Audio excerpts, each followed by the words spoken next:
Halo Sobat Memo, selamat pagi. Saya Nafis. Informasi terbaru Koran Memo X hari ini, 11 Februari 2025.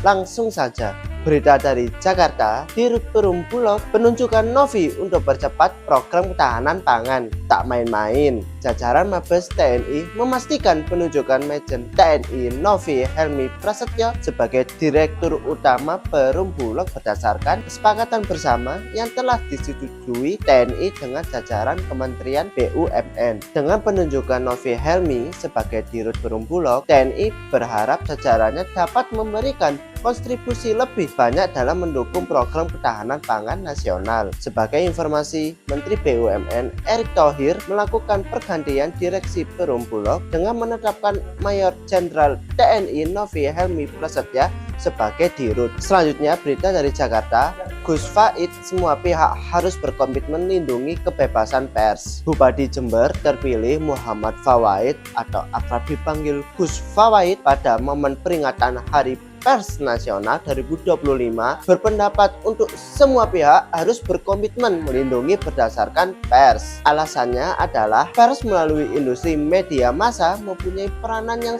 strategis dalam memastikan terciptanya lingkungan demokrasi yang kondusif. Media massa menurut mantan anggota DPRD Jawa Timur 2 periode ini selama ini memberikan ruang berbagai suara dan pandangan. Kehadiran media massa membuat masyarakat terformasi secara merata. Masih dengan berita Jakarta Sobat Memo, harga gabah tak boleh di bawah 6.500 per kilogram. Menteri Koordinasi Pangan Zulkifli Hasan menegaskan terkait harga jual gabah yang tak boleh berada di bawah harga pembeli pemerintahan yaitu 6.500 per kilogram. Bila mana ada harga gabah yang dibeli di bawah HPP, maka Perum Bulog akan meluncur membeli dengan harga sebagaimana yang ditetapkan sesuai HPP-nya. Hal ini bertujuan untuk melindungi petani dari kerugian. Selain itu, Zulhas juga meminta kepada pemerintah daerah, Bulog, kepala desa, bupati, sehingga aparat TNI dan Polri untuk ikut serta dalam hal ini. Berita dari Surabaya, jalur afirmasi keahlian khusus DPRD Jatim harap pemerintah buka lowongan ASN. Anggota Dewan Perwakilan Rakyat Daerah Provinsi Jawa Timur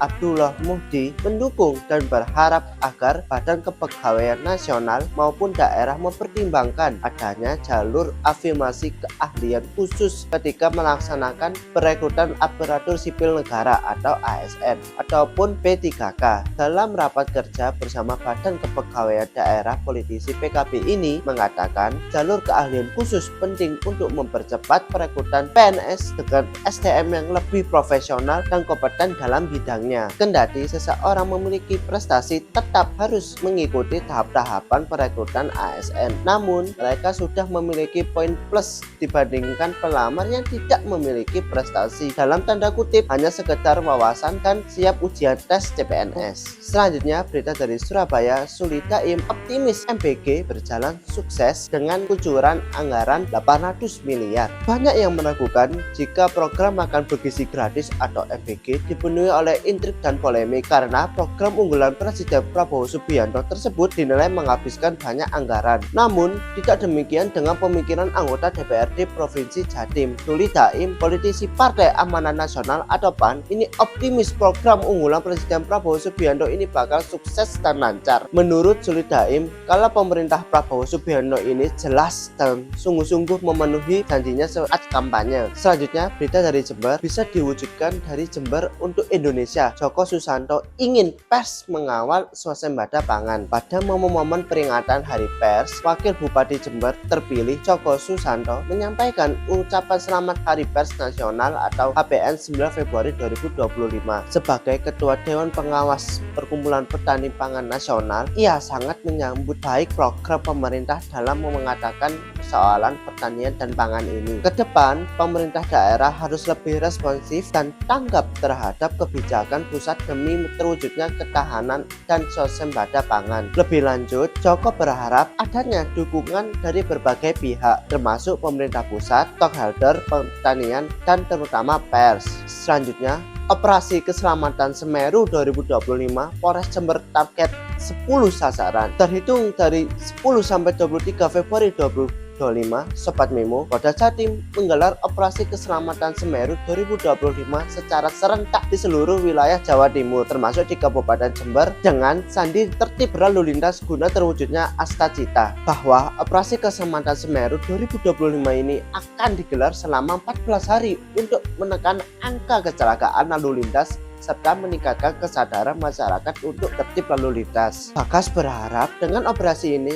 angka kecelakaan lalu lintas di Jember bisa berkurang, sekaligus Operasi Keselamatan Semeru 2025 juga untuk persiapan operasi ketupat. Selanjutnya, berita dari Situbondo, puluhan honorer geruduk DPRD Situbondo terkait kejelasan pengangkatan pegawai non-ASN. Sampai sekarang, belum adanya kejelasan terkait status pengangkatan pegawai non-ASN atau karyawan honorer sebagai pegawai pemerintahan dengan perjanjian kerja atau P3K di Kabupaten Situbondo, berimbas pada belum dibayarkannya honorer ribuan non-ASN di Situbondo. Hal itu memicu kepanikan di kalangan pegawai honorer di kabupaten dengan julukan Kota Santri Pancasila, baik yang telah masuk database BKN maupun yang belum masuk database dan sudah mengikuti tes P3K tahap 1, tes CPNS 2024 dan proses P3K tahap 2.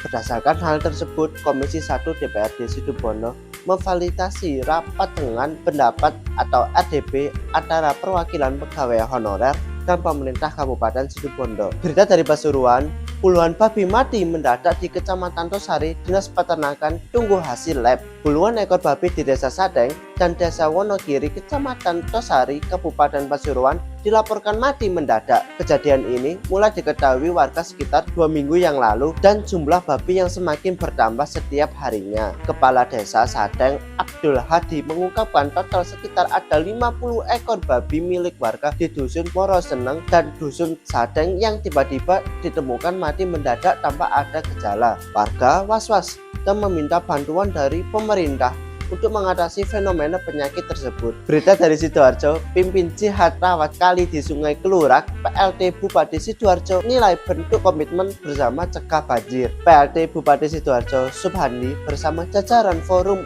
Koordinasi Pimpin Daerah atau Forkopindo dan Kepala Organisasi Perangkat Daerah atau OPD Kabupaten Sidoarjo terus mengencarkan aksi jihad rawat kali. Aksi ini sebagai upaya mencegah banjir, menjaga kebersihan lingkungan, serta melestarikan sungai. PLT Bupati Sidoarjo Subhandi mengatakan pemerintah daerah dan masyarakat harus bergotong royong dalam membersihkan sampah, lumpur, serta material lain yang dapat menghambat saluran air. Subhandi menekan pentingnya peran aktif masyarakat dalam menjaga kebersihan sungai.